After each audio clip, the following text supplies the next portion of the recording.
Hi everyone! It's a great day today here at the beach. Andito ako ngayon sa Maldives. Joke! Maldives ng Batangas kasi yung tubig dito ay sobrang linaw. Bluish green yan. Kulay turquoise. As you can see. Ayan. White yung sun. Napakapino ng buhangin. Masarap sa paa, malambot. And higit sa lahat, accessible lang mula sa Mabini. No, kapag nasa Port of Anilao ka, 45 minutes lang yung layo niya. Actually, we're in Tingloy Island and this beach is called Masasa Beach. Ayan.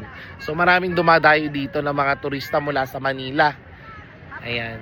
Kasi ito yung isa sa pinakamagandang beach dito sa Batangas. Hindi mo na kailangan punta ng Boracay. Kung hanap mo malinaw na tubig, malinis na tubig at white sand, punta kayo sa Masasa Beach dito sa Tingloy.